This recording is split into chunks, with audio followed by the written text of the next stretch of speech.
Hey everyone, welcome back to Code With You. Last week we crushed the basics of Python, things like strings, loops, lists and dictionaries. Now here we are in week 2 where we're leveling up. This week it's all about enhancing our skills, building more advanced programs and making our code even smarter. Let me show you what I've been working on. I set myself a goal. At the end of this week I wanted to have a to-do list manager inside Python. With what I started the week was I was doing a guess the number game. Now as you can see, the game started like this here, okay? This was like the first code which I coded for the game in order to have a little bit train here. But at the very end, the game looked like this here. So as you can see, it's a very cool thing. What we have here inside is we have like some randomness. We have also a difficulty scale. So as you can see, if we choose here between the different difficulties, easy, medium, hard and impossible, I will go right now for medium, which is 2. And then we will have 7 attempts, right?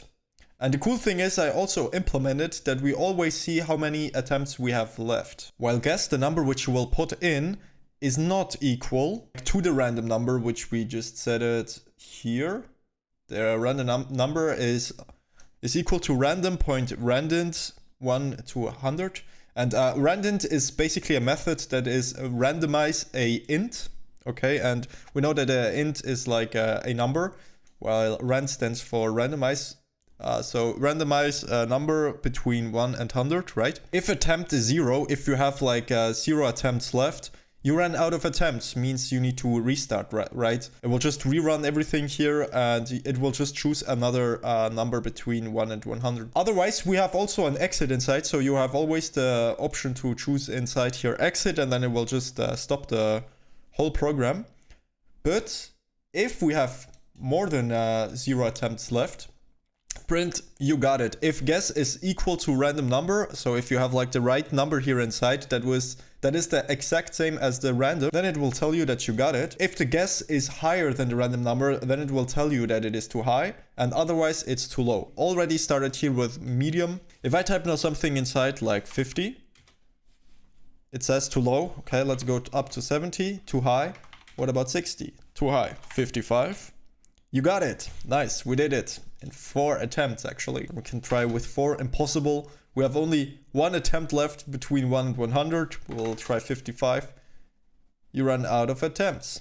After that, I created a to-do list manager where tasks could be added, removed and viewed. Importantly, I learned how to save tasks, to file and retrieve them, ensuring data persistence between program runs. So every time when I'm adding something into the task, and I stop the program and run it on another time, it will still have like the things inside the task or the program inside. What we can do right now is like actually run this here.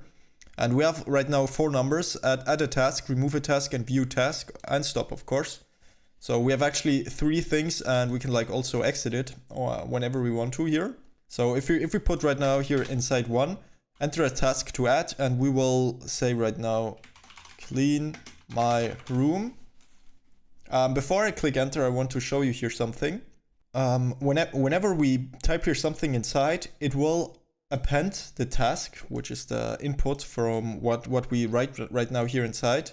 It will append it to the task list. So everything will be the task list, right? And the task list is here, this list. Now, after we did this, it will always save the tasks to file with open my save txt w, which means actually write as file, for task in task list. Okay, so this means nothing else than that it actually writes every time when we add something into the task list into a save file or like a text file that is called my save.txt. Okay, so what we're going to do is right now add that here inside, and we task added successfully.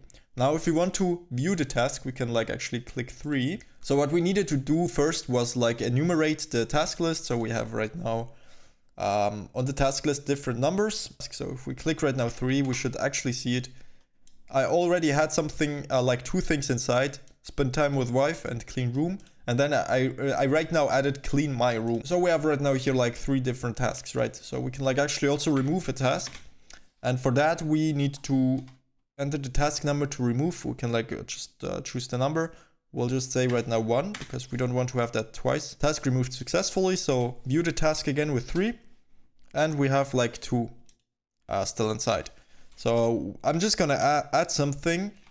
Test, okay. We have right now a test inside. If I stop right now the program and I just rerun it, view task with 3, we still have like the test here inside. And this is something I just learned here inside with this program. I actually kind of started to get a feeling inside of programming. As next, we got like a randomization program. So what we needed here was to generate like a password, and I learned a lot. So what we did here was we were importing random, and if whenever you use like the import, you will import like a new library, which means random is a new library. And we needed this library in order to randomize some specific things. Now, as you can see, I just made like here 3 variables, letters, numbers, and special characters or chars. In which I gave inside like all of those different things, right? Enter the desired password length. So if we're gonna go to 8, your generated password is this here, okay? If we put here inside 8, we will have that transferred into a digit, and this digit will be length. So, and length will be for the generated password, right? The number. Then what we also did was like putting the letters, numbers, and special characters all together into one variable, right? So if we have then the password which we want to have, okay, this here is then afterwards our password.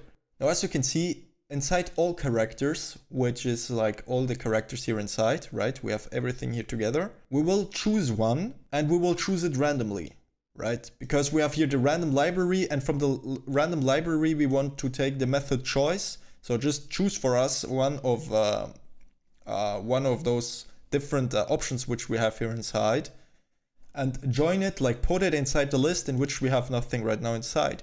And all of this here, right, will be inside a loop for that which is here inside in range length, in the range of length, like how often do you want to repeat that, and it will repeat that as often as you have the length here inside. And it will just randomly add it as often as you put it here a number inside to this list. And at the very end, this list will be password, right? Man, this here is actually, this is such a brain F, bro. That was insane to do. And at the very end, it will just return like the password back to where we needed it, right? And at the very end, it will print it. Now, as you can see, I did definitely a lot more here inside. I had like at least, I'm not sure, maybe nine programs which were just like those which I showed you, but those were like the main things which I've learned inside. I definitely had like also a lot of exercises here, as you can see, super fast and easy exercises to learn functions. I just like drilled through 10 different exercises which just ChatGPT gave me, and I was like, all right. It says define a function that takes 2 strings and returns them combined. And I was like, all right, I'm just gonna write everything without like Googling or doing anything. And at the very start, I needed to Google, but at the very end, at least 3 of them or like 4 of them, I was able to do without like getting any help. And I did the exact same also with loops. And then at the very end, yeah, I did it with functions and loops together combined, just in order to have it 200% in my mind. And once I did that, was going through all of those exercises and all of those different programs, I started to try an API. So I wanted to include an API inside my program. For instance, here I have a get random joke. So I implemented here a website with an API that will give me a random joke back, right? First things first, we needed to import a requests library, which is a new library in Python, which I didn't use yet. Then we made like actually the function in order to get like a random joke, right? And we can like always get it if we just use it here inside the code whenever we want to, right? It's just like this.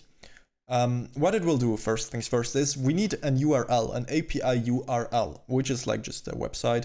And we will just give that like the variable URL to like make it more easy to use. So what we do here is first things first, response is a request point get URL, which means we are using from the requests the method point get in order to get the URL, but we don't want like just the URL, we want to get the information from the URL out.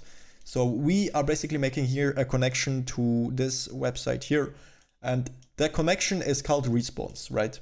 Then we want to check if the connection was actually successful, and this is actually here, race for status is actually checking if the connection was successful. And once it was successful, we want to convert this response into a JSON file. And this JSON file is actually converting different codes into actual text, okay?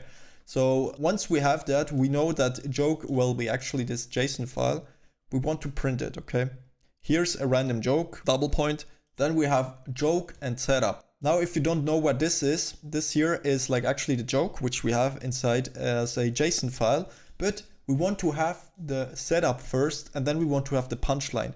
And what are those setup and punchlines?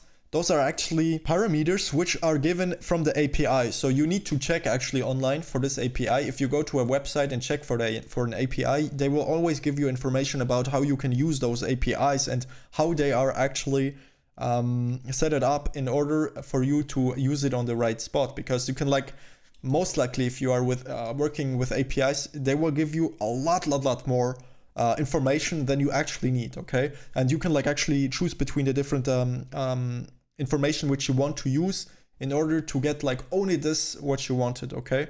So in other words, if we are starting right now here's a random joke. Did you hear about the Mexican train killer? He had locomotives.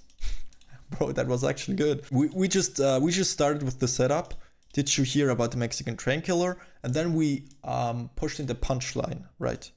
So those are like the two things, and in between we have like this line, right? Now, if we just would do this whole thing with the joke, you will see what we will get.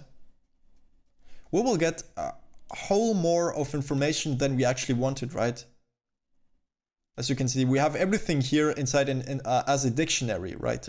Every time with those double points, we will have a dictionary. Type, general, setup, why was Cinderella thrown out of the football team? Punchline, because she ran away from the ball. ID 373.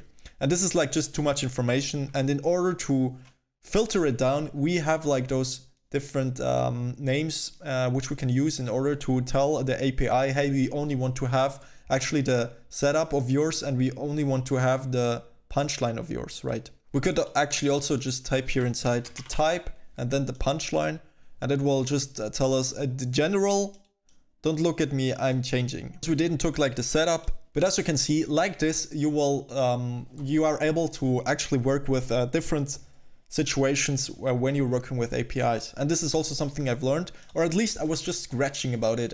I definitely can't say that I learned it to 100% right now here, because I still used a lot of Google and other stuff in order to get me through here. So it isn't for 100% in my head, but I was able to do this little thingy here on my own, and this is at least something, right? So at the next week, I will definitely work more with APIs, and I will definitely go more inside it. I will do a lot of exercises with APIs in order to get this fully, because this here is only the start of APIs. You can also have like an API key I saw, and also like different other things, which I am still learning right now. But this is actually the end of the week 2, and this is also it with the video. I really hope that you liked this video. Make sure to leave a like if you did. Make sure to tell me if you want to see something specific. Thanks very much for watching it, and I hope I'll see you in the next video. My name is Yu. Don't you ever forget to smile. Peace.